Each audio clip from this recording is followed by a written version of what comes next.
નમસ્કાર મિત્રો, આરકે ઓનલાઈનમાં તમારું સ્વાગત છે।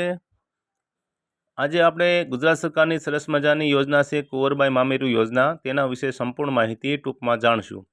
તમે અમારી ચેનલમાં નવા હોય તો ભૂલ્યા વગર સબસ્ક્રાઈબ કરવાનું, લાઇક કરવાનું અને શેર કરવાનું ભૂલતા નહીં। હવે આજે ગુજરાત સરકારની કુંવરબાઈ મામેરુ યોજના છે, તેમાં દીકરીને 12,000 રૂપિયા સહાય મળવાપાત્ર છે। પરિવારની વધુમાં વધુ 2 દીકરીને આ લાભ મળવાપાત્ર છે। દાખલા તરીકે એક પરિવારમાં 3 થી 4 દીકરી હોય તો મેક્સિમમ વધુમાં વધુ 2 દીકરીને આ લાભ મળશે। પછી લગ્ન થયાના 2 વર્ષ સુધીમાં આ કુંવરબાઈ મામેરા યોજનામાં લાભ લઈ લેવાનો, ફોર્મ ભરી લેવાનું। લગ્ન દાખલા તરીકે 2023માં થાય અને પછી 2025 સુધીમાં તમારે આ ફોર્મ ભરી નાખવાનું। પછી 2 વર્ષ પૂરા થઈ જાય તો આ ફોર્મ તમે ભરી શકશો નહીં ને આ યોજનાનો લાભ તમને મળશે નહીં। ઓબીસી, એસસી, એસટી અને ઈડબ્લ્યુએસ આ લોકો કેટેગરીમાં જે દીકરીઓ આવતી હોય તે આમાં ફોર્મ ભરી શકે છે। હવે આપણે વાત કરીએ ડોક્યુમેન્ટની, તો ડોક્યુમેન્ટ બહુ ઝાઝા કાંઈ એમાં હોતા નથી, બહુ સિમ્પલ ને સામાન્ય છે।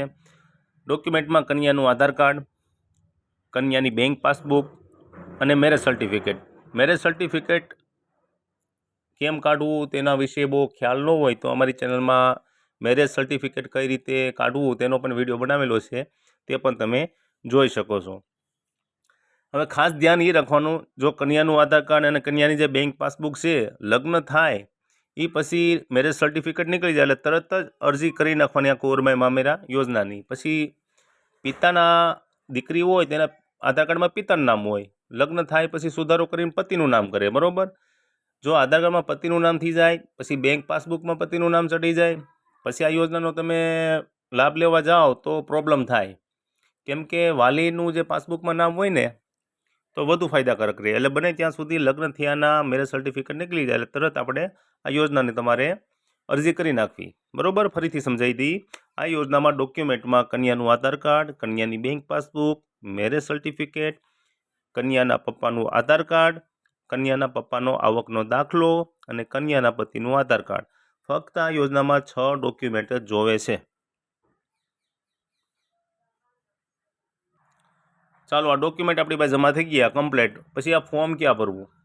જો તમારી રીતે તમને આવડતું હોય તો સમાજ કલ્યાણની સાઇટમાં જઈને તમે પોતાની રીતે ભરી શકો, અથવા સારો ઓપ્શન તમારા માટે એ છે ક્યાંય પણ તમારે રૂબરૂ ધક્કો ખાવાની જરૂર નથી, તમે અમારો સંપર્ક કરી શકો છો।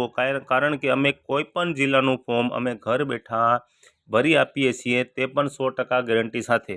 આ મારો નંબર છે 94 284 31 31।